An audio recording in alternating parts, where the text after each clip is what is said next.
Welcome. It's kind of unusual circumstances, but through the wonders of technology, here we are. So who do we have here today? We have Jericho, Haley, Leah, and Rebecca. Well, welcome. Welcome to Shriner University. I'm Dr. Woodhull. I'm a business professor, of course. I've been at Shriner University for coming up on 20 years. My daytime job is I'm the director of our graduate school here at Shriner University, our MBA program, our master's programs. Um, One time I ran the whole shop, but now I run the graduate school, and I rather enjoy that. I'm also temporarily the chair of our computer information technology department. So if you're interested in computer science or cybersecurity, I'm the guy there. Um, the business program has been around since probably around late 1980s at Shriner University. And it's really evolved since that time, especially since myself and Dr. Tortai and others came to Shriner, around 2000, 2001. It has evolved into online programs, hybrid programs, graduate programs. Um, you, we approach it from many, many different angles. We look at students that come in as freshmen, as students that are like a canvas, and we like to paint a picture on your canvas so that when you leave after 4 years, you're prepared to be sold to somebody. In other words, get a job out there. We really truly believe in employment. And the goal of employment after you graduate. Makes absolutely no sense to go through 4 years of torture at a university and then not be able to get a job when you leave. So we tailor our programs in order to maximize your ability to be employed once you leave Shriner University. You never really leave Shriner University. You are at Shriner forever, in one way or the other. You may not be on campus, but you are a mountaineer forever. And you'll see what I mean by that 4 years from now. You're going to love this university. You're going to love the people that you associate yourself with. You're going to make friends for really a lifetime. And that's why we say you never really leave. You graduate, but you never really leave, right? Our business programs are split into majors. We have a core, which, the university has a general education core of about 33 hours, 33 credit hours. And that is your mathematics and your sciences and your histories and your political sciences and your aesthetic appreciation and your orientation as a freshman. It's all included in that. We believe firmly as business educators in a liberal arts education. You would think that's kind of crazy. Why would we believe in that, right? We're business people. Actually, to be a good marketer or a good manager or a good financier or an accountant, you really have to be smart. You have to be articulate. You have to be able to convince people of many, many things, both in writing and in your speech. Okay, you have to be convincing. And liberal arts helps you with that. It makes you a well-rounded individual who is articulate. And that's what we're really looking for as an outcome, along with your business acumen when you graduate. So your first year is really dealing with your core. You do have some business courses like Introduction to Business, some freshman level courses. You have some professional, you have a course in professionalism. I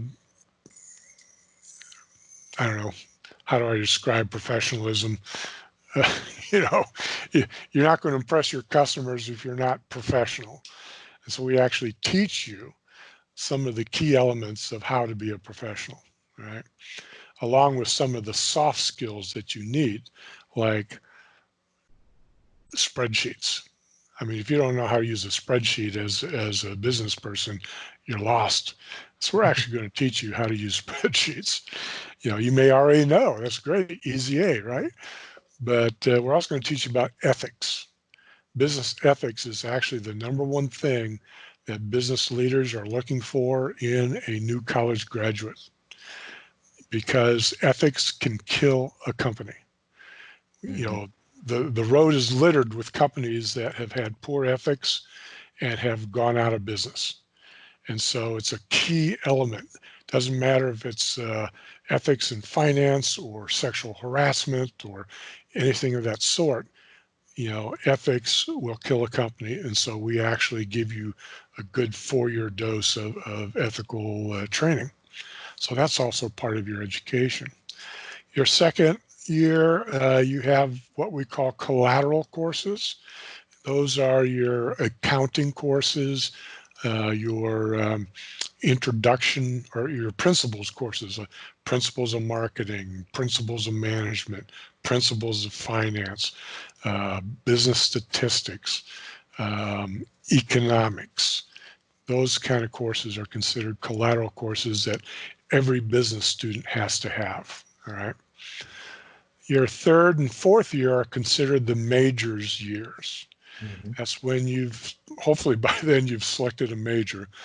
And we try to push you to, you know, at least by your second semester to start, you know, locking down that major so that by your junior year, you can launch into that. Our majors right now are accounting, finance, management, and marketing. Those are the four options that you have. We may add some later on. We're currently working on a program with the president and the provost for a fully online degree, which may have an additional option. So, you know, we're not there yet on that one, but that's something to look forward in the future. Um, so you pick your major. Uh, my preference, if I were going into business, would be marketing. We probably have more students go into marketing than just about anything else. Um, Marketing right now is the number one return on investment degree in the country. In other words, for what you put out to pay for your education compared to what the return is after you graduate in terms of the width and breadth of job opportunities that are out there, the starting salaries, etc. There's probably more marketing jobs out there than anything else. Um, if you walk into our building, we have a banner as you walk in, and it's a picture of Calvin Coolidge. You know, that's before your time, but he used to be president of the United States back in the 1920s.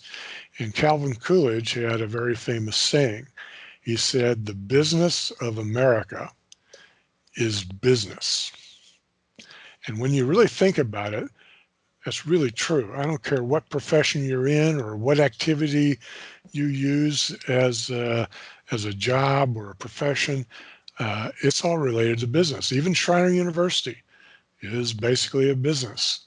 Mm-hmm. Um, you know, you may have had a paper route or worked at McDonald's when you were in high school. That's all business. You know, hospitals, that's all business. Hairdressers, that's all business. And so our country really is all about business.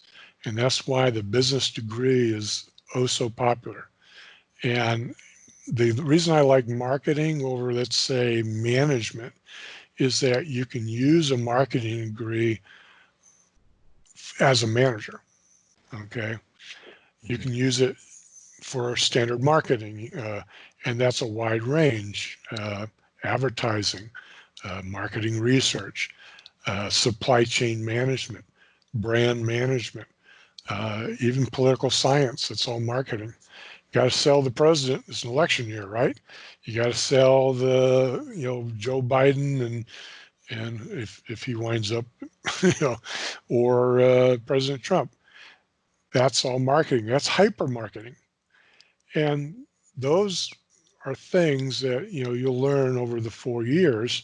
And when you graduate, you should have an idea of what vein in your profession that you want to go to. Do you want to go to political science? Do you want to go to marketing research? Do you want to, this is why I think marketing is a great opportunity for a lot of students.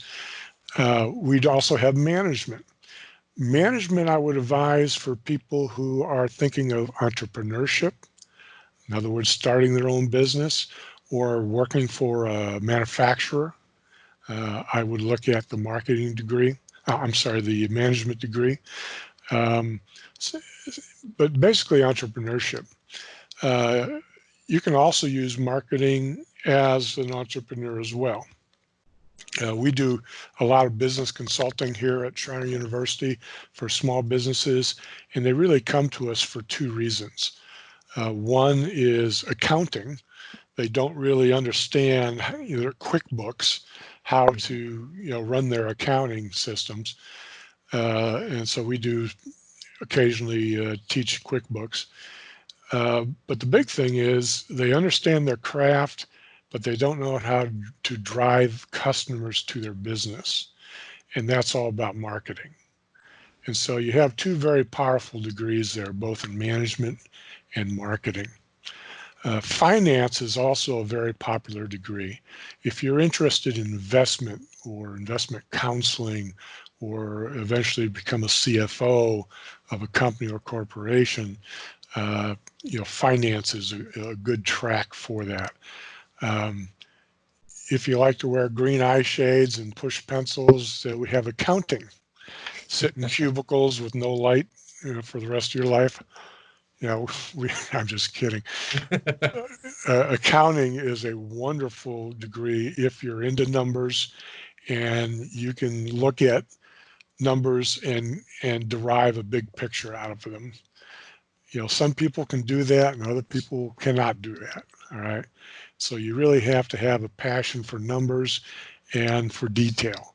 That makes for a good accountant. We have a program that allows you to go through the 4 years in the accounting program and then go into our online MBA program, which gives you the additional hours to reach the 150 hours that you need to sit for the Texas CPA exam, which is a certified public accountant. So, those are our majors that we currently have. We may add some other majors later, but right now that's it. I'll pause right now for any questions that you might have. Gotta have questions. You're going to be university students. Now, I know Does that? there is one question in the chat. There's one question in the chat, Dr. Woodhull, Oh, that Leah Nelson asked at the beginning, and I think you more or less answered it with what you were saying. The question reads, "If I'm majoring in marketing, is this a good meeting for me to be in?" I think this is the best meeting. Yeah, I'm actually a marketing professor, so you got the top dog here. I'm trying to find my I am not having a chat function here. That's okay. I don't mind reading out the questions that pop Yeah, up. if you would please, I because do not mind. I've got one more that just came up from Haley Thomas. She is a right. junior right now from Okay. Pearland, Texas, or Pearland, Texas. Hopefully, I'm not mispronouncing that too badly. Mhm. She asks, "Is computer science under the business school?" Yes, it is. Um, that's why I'm in charge of it, because it is underneath the business school. Uh, some universities put computer science basically in the science department. Um, but we're a small enough university where we don't need to do that. We used to have three tracks in CIT. It's called Computer Information Technology. We had three tracks. We had programming, we had networking, and we had cybersecurity. And we found that almost all the students were not gravitating towards networking. We had very few students in the networking track. We had lots of students in the programming track because, I mean, that's really cool stuff, right? Yeah, everybody wants to learn how to program. And we had a tremendous amount of students in cybersecurity because that's where all the jobs are when you graduate. And so we have basically eliminated the track for networking. Now, why did we do that? Because in order to be a good professional in cybersecurity, you have to know a lot about networking. Okay, so you're going to get the networking anyway. In order to be a good programmer, you have to know a lot about networking because programmers are the ones that fix the network, all right, or create the network to begin with, right? And so what we did, we took the networking track and we basically put it into both of all those courses into both tracks of cybersecurity and programming. And so you're going to get a heavy dose of networking, and then you're going to go into your major cybersecurity. And you're going to get some cybersecurity in programming. You're going to get some programming in cybersecurity as well. Mm-hmm. So yes, it's in the business school. We run it. Now, it's a Bachelor of Science degree. It used to be a BBA degree, a Bachelor of Business Administration in Information Technology. And the trend is to get away from that and make it a little more computer sciencey. And so we turned it into a Bachelor of Science in Computer Information Technology. Did that answer your question? I Maybe too believe that much. I believe that does. Okay. We got another question or two from Haley. Says yes, that did answer her question. Uh, Thanks a bunch. by the way, Haley, I'm a geek also, so we love geeks. I'm right there with you. We got another two questions that just came in from Leah Nelson. Let's take a look at this real quick. Are there any scholarships available in the business department? Just a Now minute. that's I got to kill my phone here. it's okay. Okay. Repeat that question for me, please. The question was, are there any scholarships available in the business department? We don't have scholarships per se because we're not in that business. The scholarships that our business students have actually come through our financial aid office. Mm-hmm. And there's a whole plethora of opportunities for students to gain scholarships. But a specific, we do have some accounting scholarships that come from the state of Texas that we have been very successful of getting scholarships for accounting students through various professional organizations. But the bulk of students are getting their scholarships through our financial aid office. And Hill Country, Hill Country Education Fund is a big one, Mm-hmm. but there's many, many others. Okay, we got another question here. What are some typical internship opportunities in marketing? Oh, that's a big, wide range. Um, it can be local, working in our own marketing department at Shaw University, all the way to I've had students work for the headquarters of Coca-Cola Corporation in Atlanta, Georgia. We've had them work for an oil company in Malaysia and Singapore. We've had them work for companies in Kerrville. But a lot of students like to do it over the summertime, and Mm-hmm. most of them do it somewhere near their hometowns. So if you're from Houston, there's many, many opportunities in Houston for all types of internships, marketing, management, finance, accounting. Um, and we also have an office that's run by David Reese Mm-hmm. that assists students in finding internships. Now, you can have any number of internships. You're not limited in the number of internships that you have. You just have to have one internship that is designated for academic credit, all right, which has to be tied to the internship course. But we have many students that do 2 or 3 internships in their 4-year period here, one of them being for academic credit. Okay, got another couple questions here. All right. Which of the 4 degrees would you recommend for wanting to be a realtor and someday have my own realtor business down the road? I'll start with that two-part question. I'll start with that portion first. That's a good one. Um, two things. You can go 2 tracks with that. One is finance, because let's face it, you're going to buy a house as a realtor. You're going to be nose deep in finance, lending, loans, and everything, all the trappings of mortgages. That really lends itself quite well to finance. We also have real estate courses in Mm, finance that you can take in your 3rd and 4th year here. Uh, Another track that I've seen some students go down is the marketing track. If you're good at finance and you can do the numbers, to close a deal with the mortgage for folks, one of the big things in the real estate industry is selling houses to people. Getting them to actually commit to buying something, and a lot of that has to do with your skills in marketing. And so I would probably lean towards finance first, because you can minor in marketing. That's another thing I'll talk about here in a minute. You can get a bachelor's degree or a BBA in finance with a minor in marketing. Now you have both those skill sets, which would be perfect for a realtor.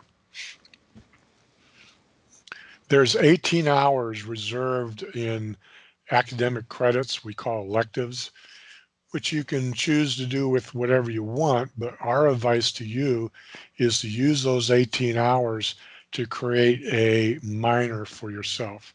Some of the mhm, typical minors are marketing with a graphic or a communications design minor, or marketing with a sports management minor.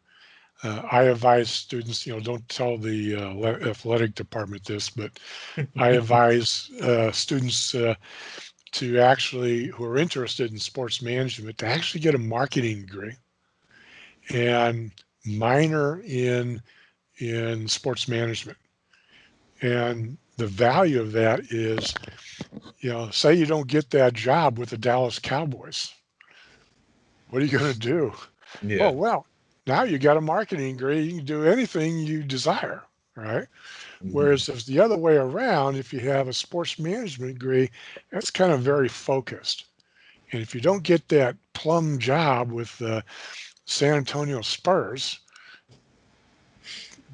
what are you going to sell it to, right? Mhm. So, this is the value of your advisors.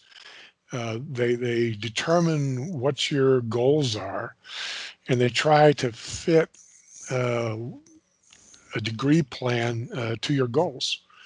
And there's any number of ways and combinations that you can do this. And the minor really helps people add power to their degree.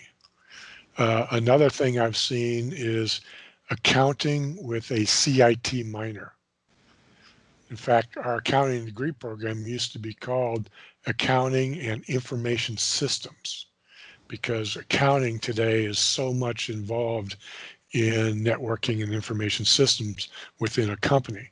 So if you got an accounting degree with a CIT minor, that would be a very powerful degree and would separate you from others in the job market who are applying for the same position.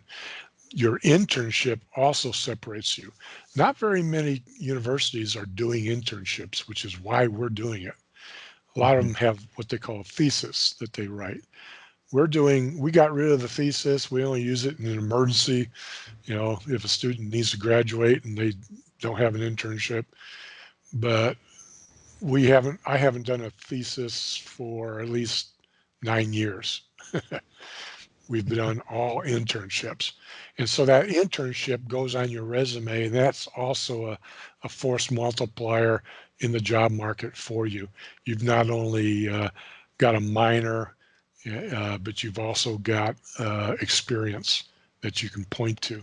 You're not a green leaf off the tree, you know, Not too green.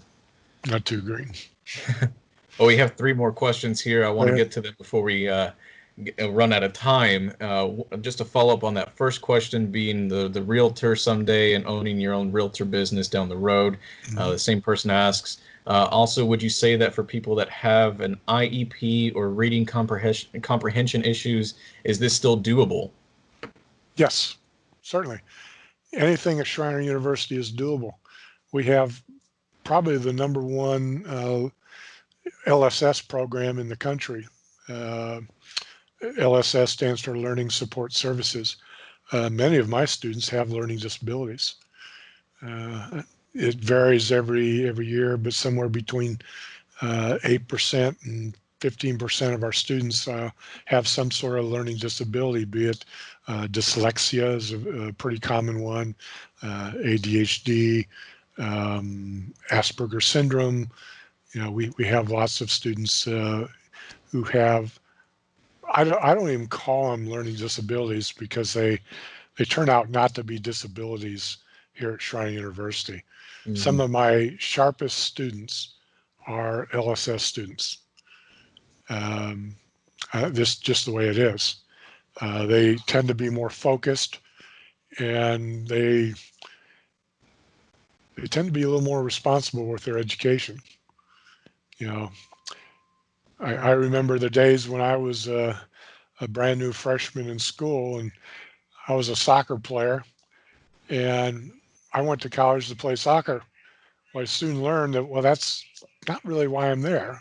I'm Mhm. there for academics. I'm there to forge a career. And so it wasn't until later that I became more serious about my education. Whereas I find LSS students to be very serious about their education, and that really helps them overcome their disabilities. We have uh, testing, a testing center where students can go to the testing center and get assistance during testing. We have note takers. Some students with disabilities um, have manual dexterity problems. Let's say they can get note takers in the classroom. Um, all kinds of things, and the list of disabilities goes from blindness to very minor things. Mhm. So uh, we're probably the number one university in the country that's prepared for learning disabilities. Did that answer your question? Yes. And Dr. Jude Gallick is the head of that program. Yes. We got three more questions here. First one being, what languages would you recommend I learn in high school? That you would learn in high school: Yeah. Espanol, Castellano. My my my advice is Spanish. You can learn any language, Chinese, whatever, Russian. Uh, we have a language consortium where if we don't teach the language here on the campus, you can actually get it through our consortium. We had some students last year before, take Mandarin, Chinese. Um, but Spanish is something that I think every Texan needs to have a basic understanding of.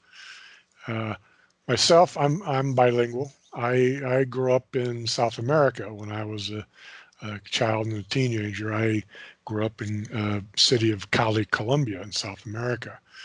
And I found that being bilingual was a huge benefit to me when I graduated from college and became a professional.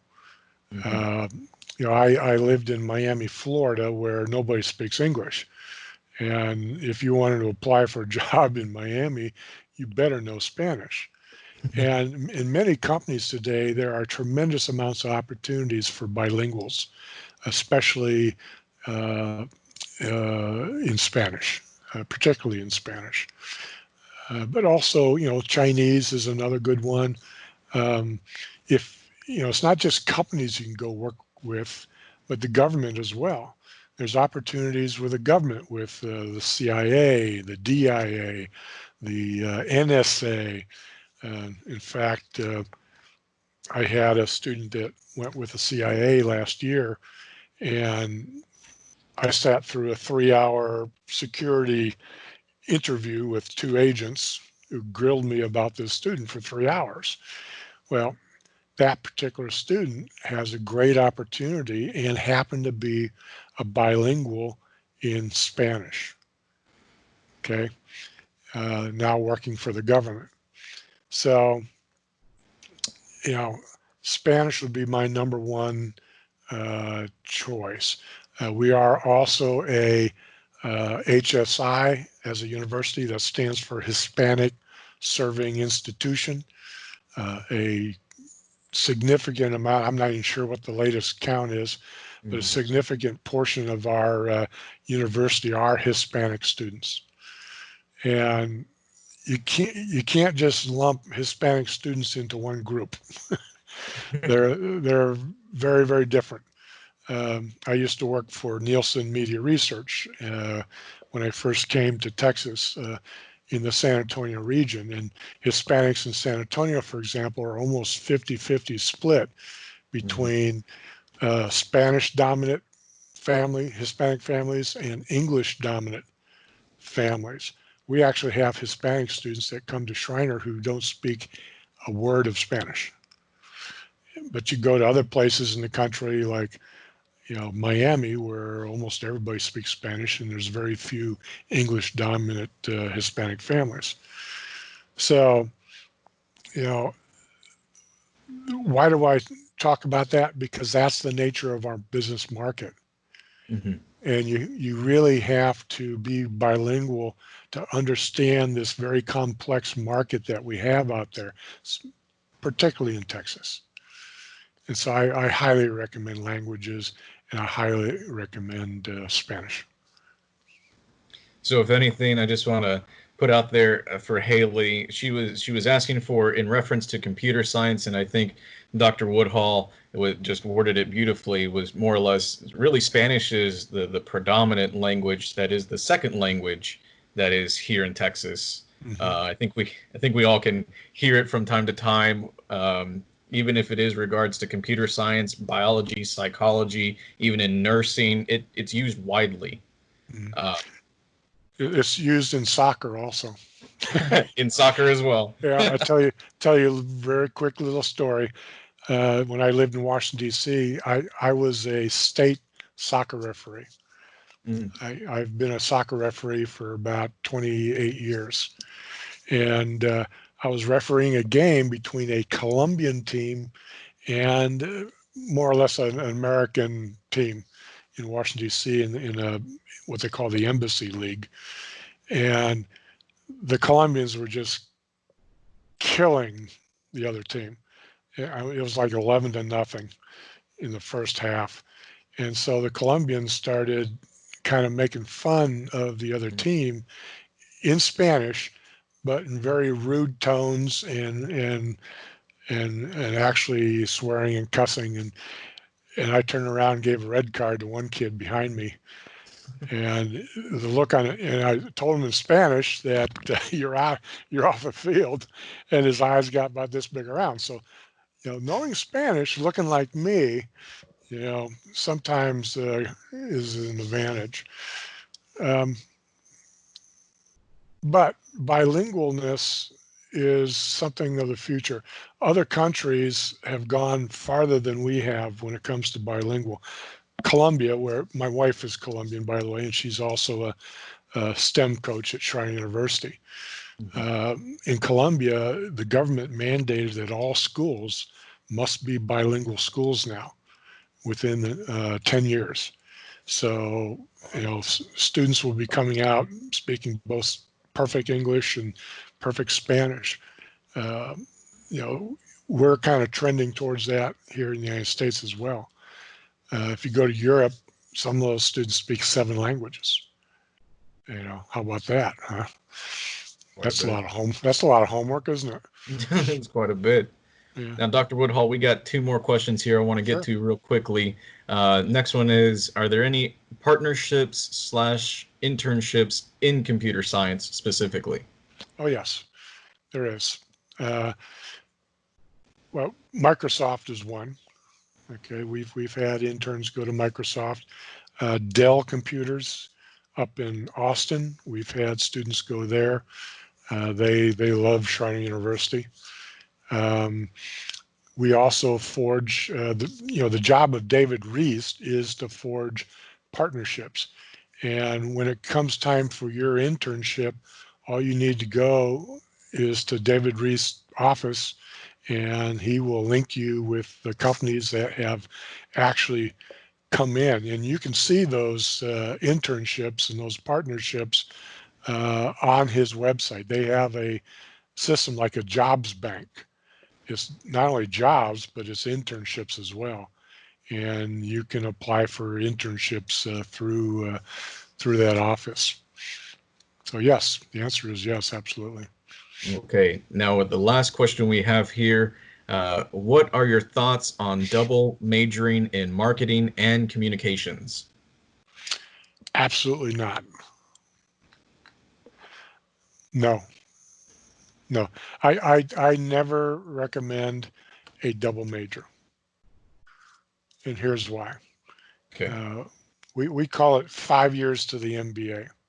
If you're going to spend extra money, if you're going to double major, you're going to wind up spending at least 1 semester, possibly 2 more semesters at Shrine University, basically another year. What's more powerful to you is to pick your major. Let's say marketing. Pick your minor, communications. And then when you graduate, go into the MBA. You graduate in the first week of May, you start your MBA on the 11th of May. Hmm. And if you take 2 courses each of our 7-week sessions, 6 starts a year, you're done in 1 year. So spend that extra year getting your MBA. Now, here's why you want to do that. It used to be where the MBA, well, actually, the MBA is kind of the new bachelor's degree. When a job is let out by a company, it it reads kind of like this. It reads bachelor's degree required, master's degree preferred. Hmm. And so you get about 400 applicants for each job, and about 25%, or about that first quadrant, have master's degrees. So 100 of those 400 have master's degrees. Where do you think they hire that position out of? They hire it out of that 25 applicants who have the master's degree. Hmm. So a double major doesn't get you into that 25%, whereas an MBA does. So if you're going to spend an extra year going to college, my preference would be get the major in marketing, get the minor in communications, because you're going to take all those communication courses anyway, even if you had the degree, right? And then do your MBA, and now you're set for life. Does that make sense? Makes a lot of sense. Okay. I like it. I Oh, like that but response. by the way, let me tell you one more little tidbit about the MBA. When you graduate from Shrine University, you automatically become a premier partner of Shrine University, just like we give to government agencies or corporations or even small businesses. Um, what that means is you get preferred pricing, and it drives the cost of the MBA down to about $10,800 plus the cost of your books. I don't know anywhere in the world, actually, where you can get an MBA from an accredited institution that is associated with ACBSP and AACSB accreditation bodies for $10,800. Hmm. You know, I used to be a professor at UTSA in San Antonio, and I think right now even their executive MBA is running about $56,000. Jeez. And so the advantage to you is not spend more money on that second undergrad degree, another $10,800, and you've got a master's degree, and you're in that top 25% to be hired. I like it. I do. All right, Dr. Woodhull, let me ask you, do you have any closing statements for these prospective students? Do we have any athletes here? Not that I'm aware of at the moment. Okay. Let me ask. I do see one yes. Wow, what flavor of athlete? Let's see.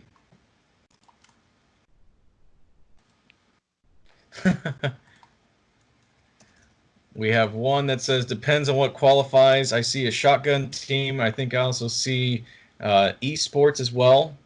Oh, esports. Woo! Riflery. So definitely a lot are out there.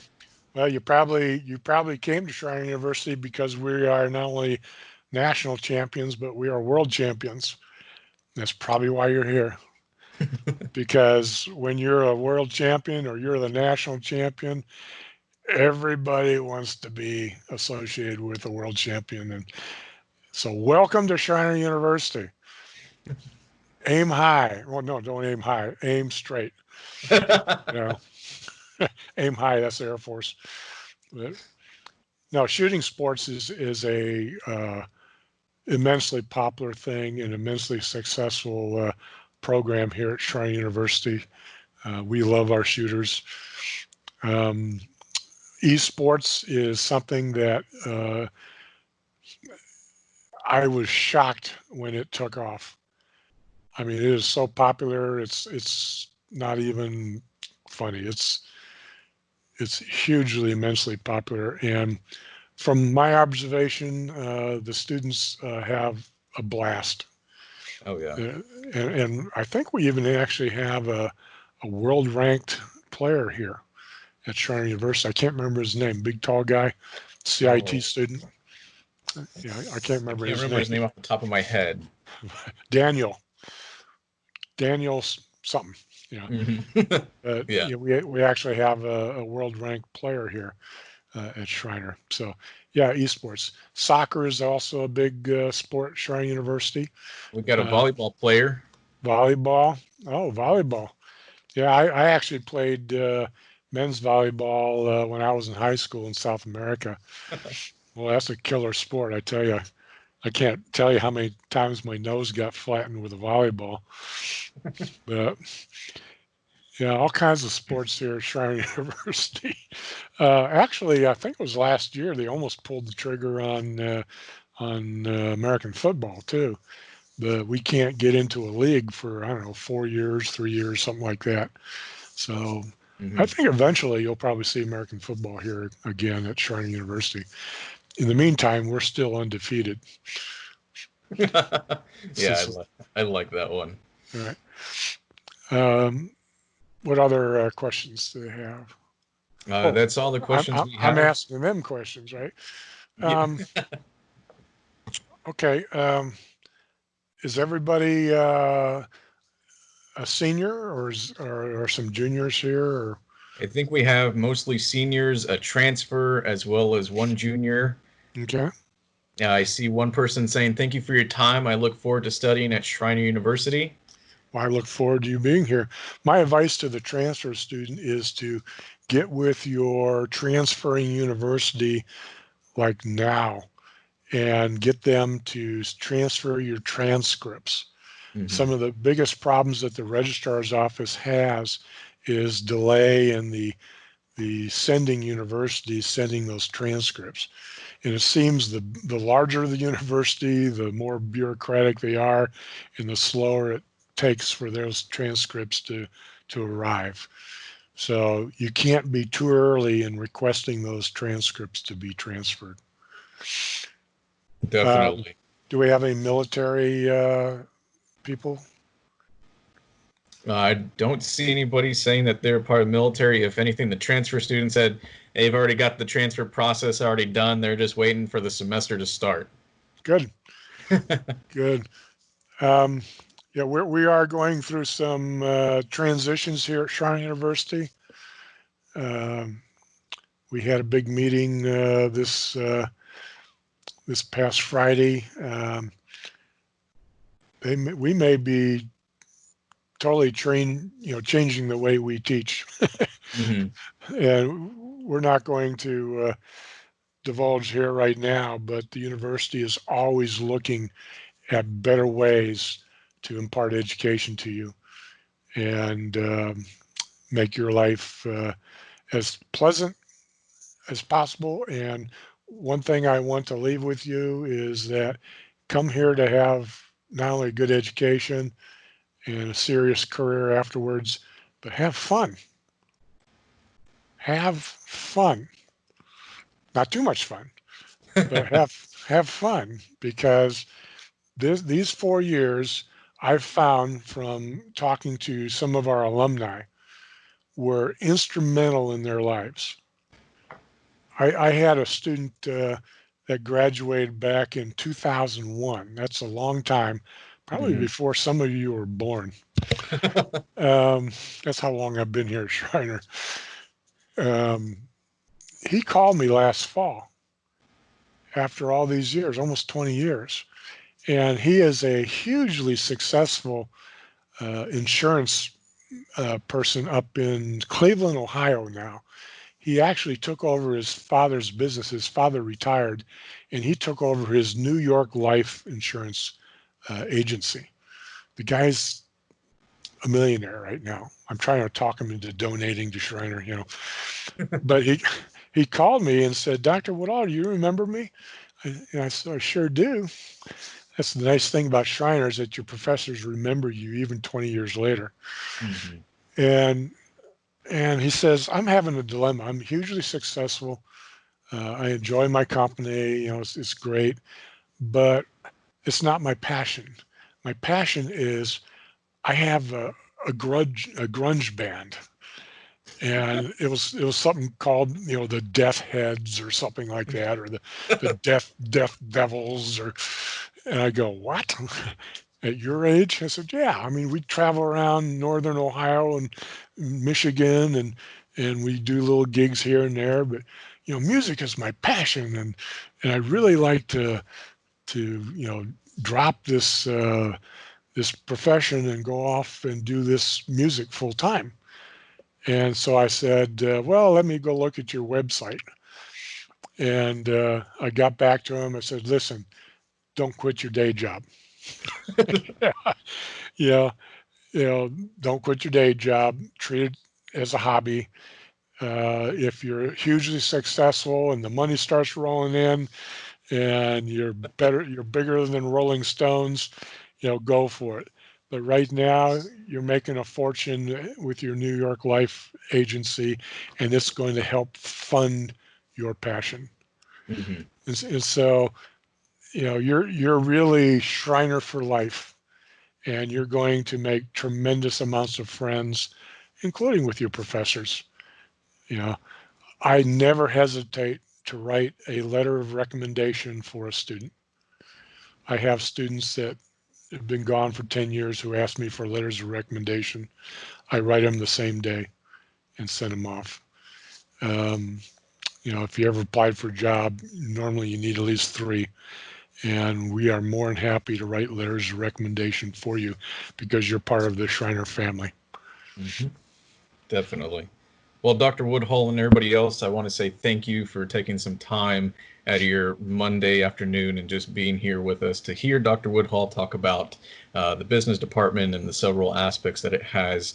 Again, I just put into the chat the admissions at shriner.edu email address. You're more than welcome to reach out to us with any questions you have.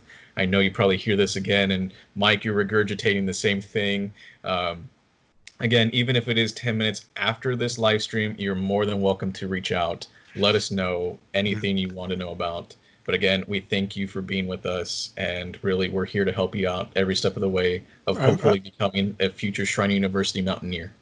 I'm more than happy if you would like to give them my email address. I'd be more than happy to answer any additional questions that they may have in the future. All right. Thank you so much. With that, we hope you have a great rest of the week.